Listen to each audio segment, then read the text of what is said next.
হে মহাদেব, সবসময় ডাক্তারবাবুকে রক্ষা করবেন। আরে আমার পুটুলি কোথায় গেল?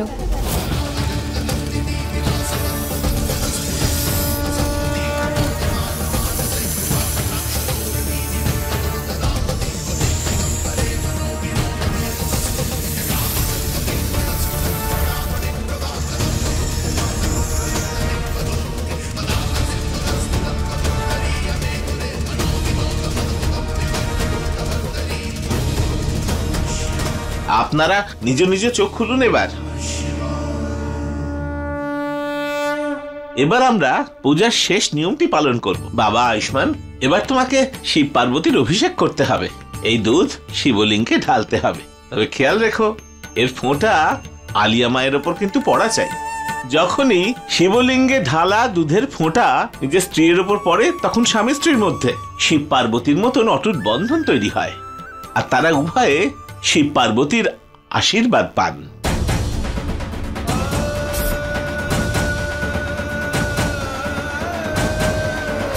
এই নাও ধরো, শিবলিঙ্গের অভিষেক করো।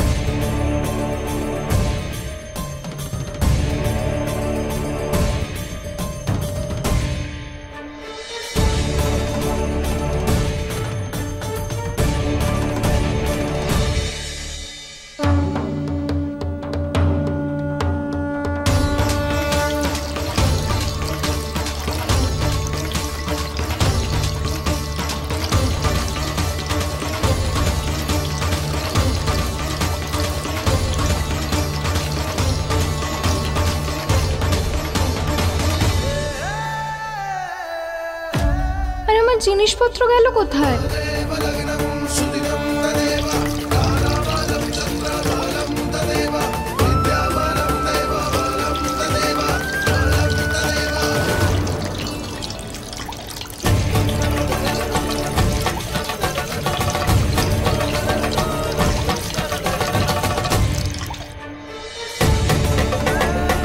এই তো পেয়েছি।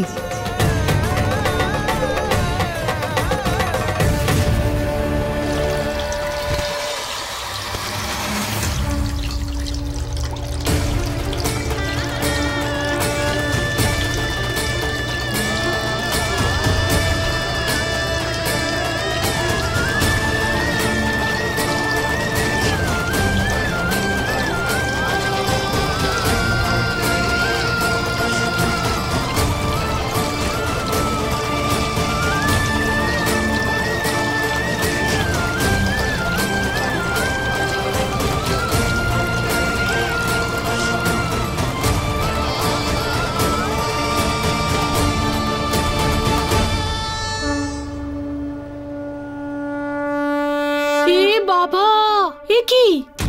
শিবলিঙ্গের দুধের ছিটে তো আলিয়ার গায়ে এক ফোঁটাও পড়লো না।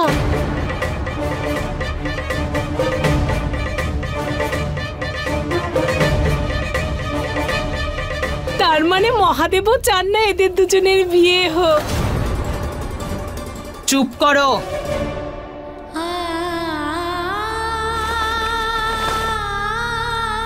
আয়ুষ্মান বাবা, এটা কি করলে তুমি? উর্বশী, আয়ুষ্মানকে দোষ দিচ্ছ কেন? ও তো অভিষেক ঠিক মতোই করেছে। এখন ছিটে পড়েনি তো কি করবে? কিছু তো করার নেই। আবার না হয় অভিষেক হবে। আয়ুষ্মান, আবার কর।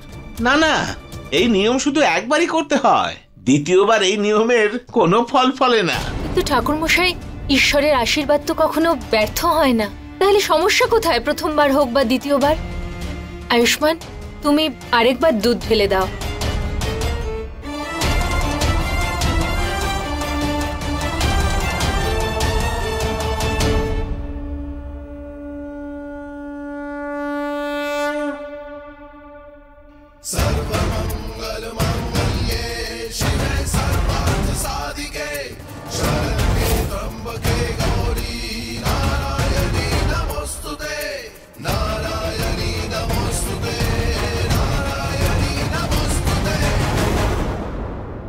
আরে করো না মা, এরকম করতে নেই।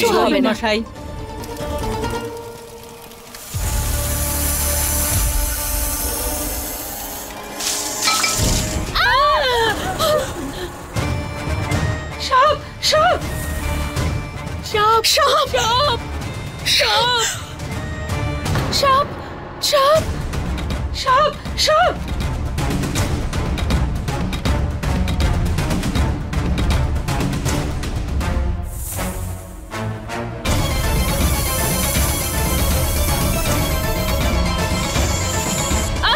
না না মা, না, আজ নাগ পঞ্চমী, আমরা এক্ষুনি ওনারই পুজো করেছি। না মা, ওনাকে রাগিয়ে দিও না, উনি নাগ দেবতা, ভোলানাথের নাগ, মেরো না ওনাকে। এটা ভগবান নয়, এটা সাপ। আর তোমরাও দাঁড়িয়ে আছো কেন? সরাও এটাকে, মারো দেখি। না, আলিয়া, আলিয়া শান্ত হও, কি করছো কি তুমি? পিছিয়ে যাও।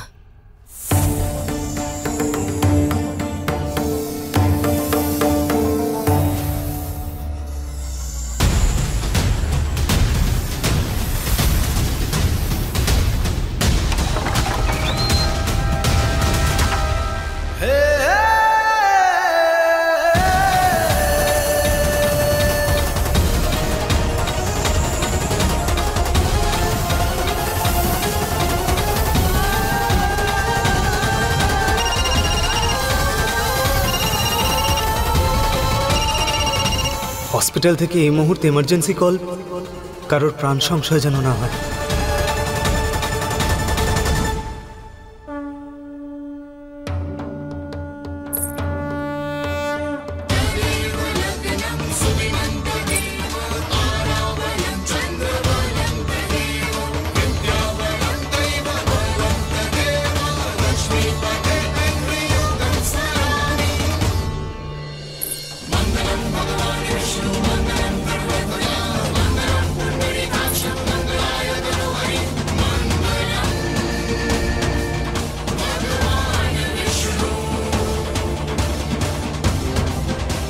আয়ুষ্মান, আয়ুষ্মান,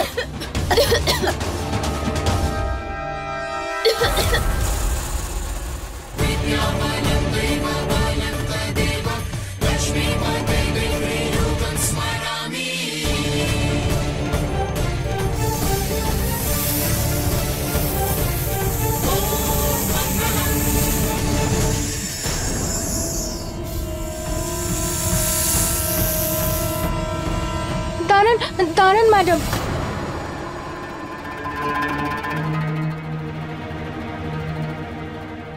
এদের মধ্যে ভগবান খুঁজে না পেলেও নিজের মধ্যে মনুষ্যত্ব তো রয়েছে আমাদের।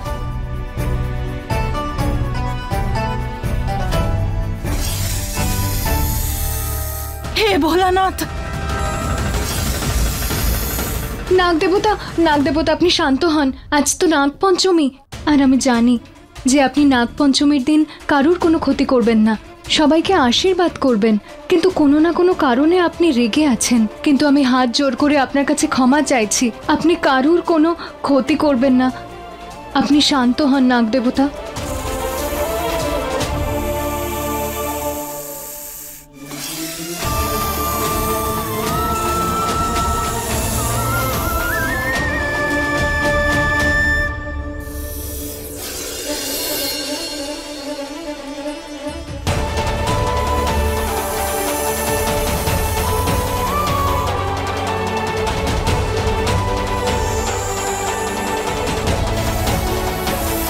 নাগ দেবতা, এখানে যদি কোনো ভুল হয়ে থাকে তার জন্য আপনি আমাদের ক্ষমা করে দিন।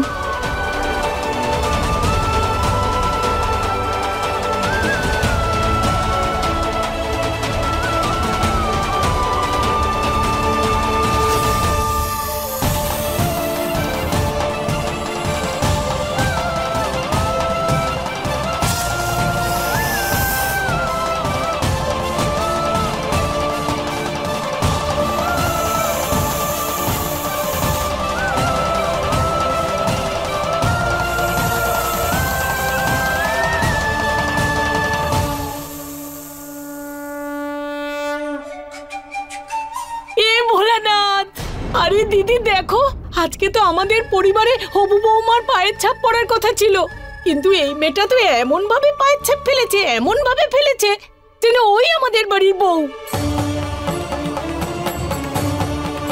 কিন্তু এই মেয়েটা কে রে বাবা? ছি! এই মেয়েটা, তোমায় এখান থেকে বেরোতে বলেছিলাম তো।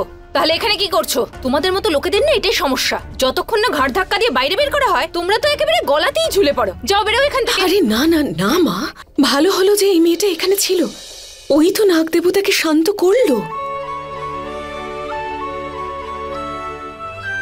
মনে হচ্ছে মহাদেবের অসীম কৃপা আছে ওর ওপর। যদি ও এখানে না আসতো মা, সেরকম কিচ্ছু নয়। এরকম ধরনের মেয়েদের না আমি ভীষণ ভালো করে চিনি। ওকে জোর করে আমি বাইরে বের করেছিলাম, তো বাইরে বের করেছিলাম বলে রাগের চোটে ঘরে সাপ নিয়ে চলে এসেছে। নাহলে সাপ কাউকে না কামড়ে চলে গেল কেন? আরে না না ম্যাডাম, আমি এরম কিছুই করিনি। আজ তো নাগ পঞ্চমী, আর নাগ দেবতা কারোরই আমন্ত্রণে নয়, নিজের ইচ্ছায় কারোর বাড়ি যান আশীর্বাদ করতে। কিন্তু নিশ্চয়ই আজ কোনো ত্রুটির কারণে উনি রেগে গেছেন। এই মেয়ে, এইসব কথাবার্তা বলে তুমি যদি ভেবে থাকো যে তুমি বেঁচে যাবে, তাহলে সেরকম কিচ্ছু ভেবো না। আমি তোমাকে এখান থেকে ধাক্কা মেরে বাইরে বের করার আগে তুমি নিজেই চলে যাও।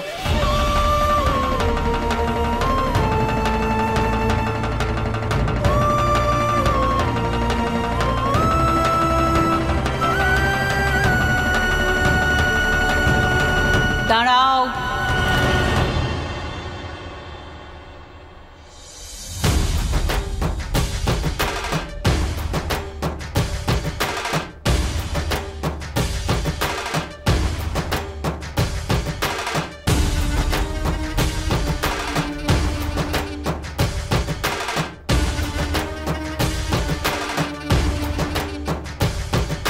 তুমি যে কে সেটা আমি জানি না, কিন্তু নাগ দেবতার ক্রোধ থেকে তুমি আমাদের রক্ষা করেছ, তাই পুরস্কার তো তোমায় নিতেই হবে। আচ্ছা, একটা কথা বলো তো, তোমার কি ভয় লাগেনি? না, আমি তো গ্রামের মেয়ে, আর আমাদের গ্রামের মাটির তৈরির প্রদীপও সারা রাত অন্ধকারের সাথে লড়াই করে। আর আমি তো মহাদেবের ভক্ত, তাহলে আমি নাগ দেবতাকে কি করে ভয় পেতে পারি? তাই তোমার সাহসের পুরস্কার তুমি পাবে। এই নাও। না না, তো এই হলো তোমার সাহসিকতার পুরস্কার।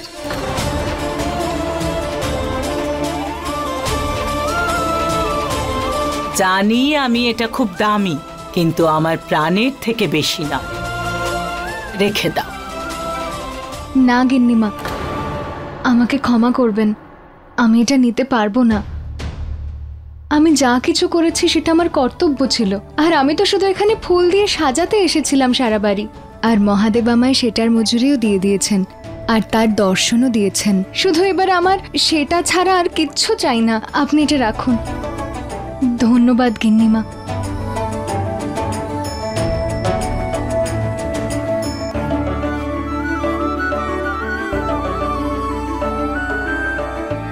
একে তো আমার পুজোটা নষ্ট করেছে, আমাকে অপমান করেছে, আর এখন এখানে মহান হওয়ার নাটক করে যাচ্ছে। এর শাস্তি তো ওকে নিশ্চয়ই পেতে হবে।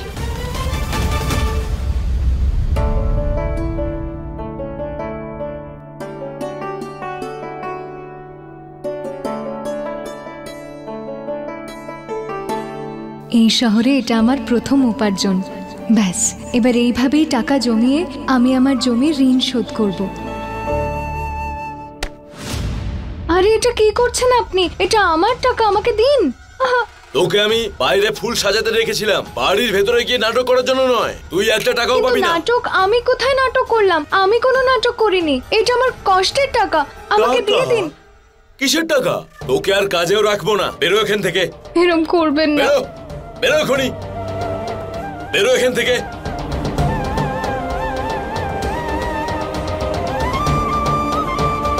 এই কাজ কর।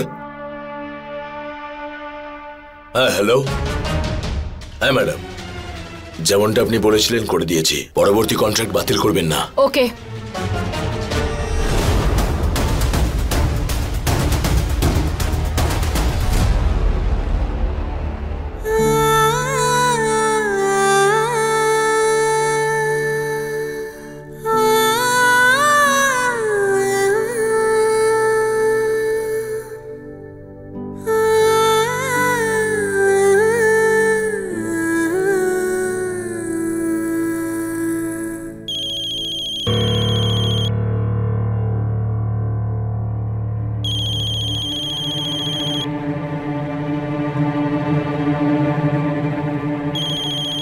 ঠাকুমা?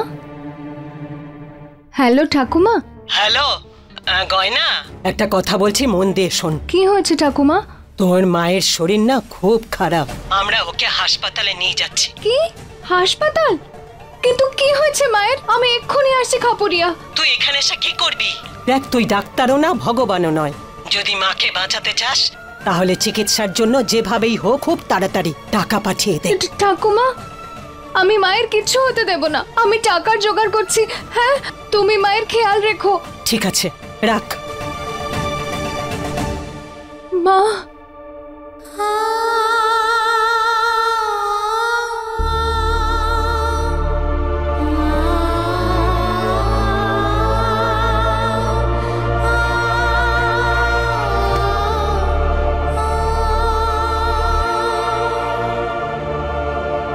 হে ভগবান, এটা কোন ভুলের শাস্তি দিচ্ছেন আপনি আমাকে? আমার কাছে না থাকার জন্য বাড়ি আছে, না খাবার জন্য টাকা, কিন্তু আমি জানি এই বিপদের সময় আপনি আমার পাশে থাকবেন।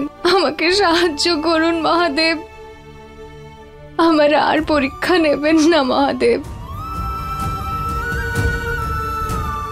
ভগবান পরীক্ষা তাঁরই নেন যার মধ্যে সেই পরীক্ষায় জয়লাভ করার শক্তি থাকে।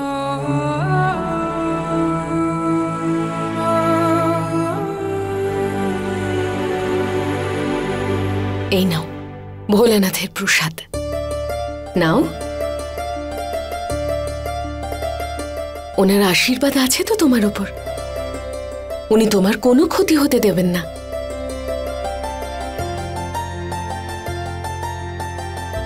এই নাও, এই টাকাটা রাখো, তুমি সমস্যায় আছো, তোমার কাজে লাগবে।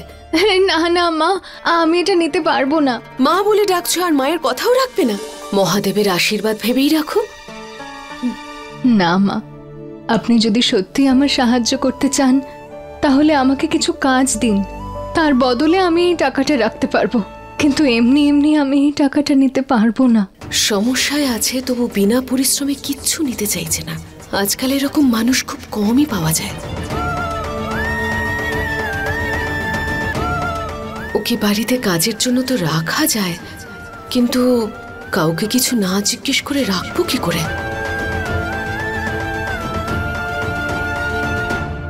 ওকে, আর কোনো কমপ্লিকেশন হলে আমাকে ফোন করো। আয়ুষ্মান, চলো এক্ষুনি চলো। তুমি নাগপঞ্চমীর নিয়ম পালন এখনো বাকি আছে আমাদের। এই দুধ তুমি শিবলিঙ্গের উপরে ঢেলে দিও, যাতে দুধ আমার উপর পড়ে আর শিব ঠাকুরের আশীর্বাদ পাই। আমাদের জুটির জন্য এটা সত্যিই দরকার। চলো এক্ষুনি চলো। আলিয়া, তুমি শুধু শুধু টেনশন করছো। এটা জাস্ট একটা রিচুয়াল ছিল। আর দুধের ফোঁটা তোমার গায়ে পড়েনি তার মানে এটা নয় যে আমাদের সম্পর্কটা টিকবে না।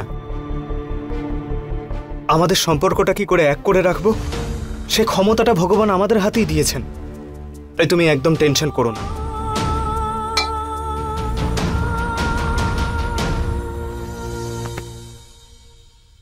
আয়ুষ্মান, আমি তোমাকে বলে বোঝাতে পারবো না যে আমি কতখানি লাকি তুমি আমার জীবনে এসেছো, যে আমাকে এত ভালোবাসে, এতখানি বোঝে। এইসব কথা ভেবে না আমার ভীষণ ভয় লাগে। তুমি আমাকে ছেড়ে চলে যাবে না তো? তুমি আবার আমার থেকে দূরে সরে যাবে না তো? আমি এটা হতে দিতে পারবো না। আমি এমনটা হতে দিতে পারবো না। তুমি কথা দাও, তুমি আমাকে কখনো ছেড়ে যাবে না। কথা দাও যে তুমি আমাকে এরকম ভাবেই ভালোবাসবে বিয়ের পরেও।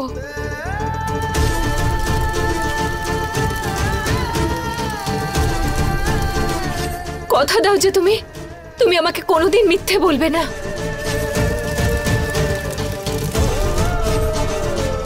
তুমি আমার থেকে কোনোদিন কোনো কথা লুকাবে না। কথা দাও আয়ুষ্মান, কথা দাও। কি করে দেব তোমাকে এই কথা আলিয়া, যখন এত বড় একটা কথা তোমার থেকে লুকোচ্ছি, আর জানি না কতদিন তোমাকে এভাবে মিথ্যে বলতে হবে। এখন তো এমন মনে হচ্ছে যেন আমি তোমাকে ঠকাচ্ছি। প্রতিটা মুহূর্তে চাই আমি তোমার সত্যিটা বলতে, কিন্তু কিভাবে? আরে এই মেয়েটা সাপ তাড়িয়েছে বলে বাড়ির কাজের লোক করে দেবে নাকি? কালকে যদি চোর ডাকাত সবাইকে তাড়িয়ে দেয় তাহলে কি বাড়ির বৌমা বানিয়ে দেবে? আরে বাড়িতে তো এতগুলো কাজের লোক রয়েছে। একটা ভালো মানুষ, সৎ মেয়ে, ওর কাজেরও দরকার। অন্তত রান্নাঘরেও সাহায্য করতে পারবে। কোথা থেকে এসছে ভগবান জানে।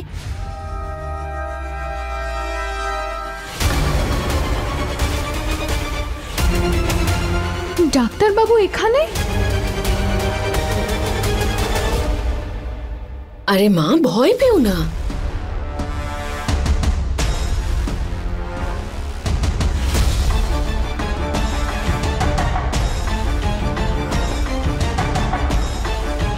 কি হয়েছে মা? কি নিয়ে বচসা হচ্ছে? আরে বাবা, তোর মায়ের এই মেয়েটার প্রতি দয়া হয়েছে। চেনে না জানে না, কাজে রেখে দিচ্ছে। এখন তুই বল, এটা বাড়ি না অনাথ আশ্রম? আরে চেনা নেই জানা নেই, যে কেউ এখানে কাজ করবে? তুই বল। নাগ দেবতা রাগের বশে পিসিকে ছোবল মারতে যাচ্ছিল। এই মেয়েটা নাগ দেবতাকে শান্ত করে জানকী দিদির প্রাণ বাঁচিয়েছে। এটুকু তো আমরা করতেই পারি ওর জন্য।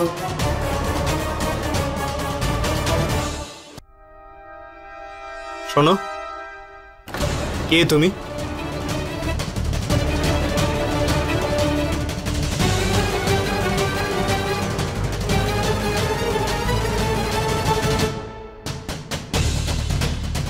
আরে মা, ভয় পেও না, বলো।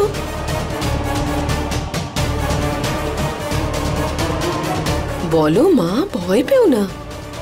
শুনতে পাচ্ছ না তুমি? এদিকে সামনে এসো আমার।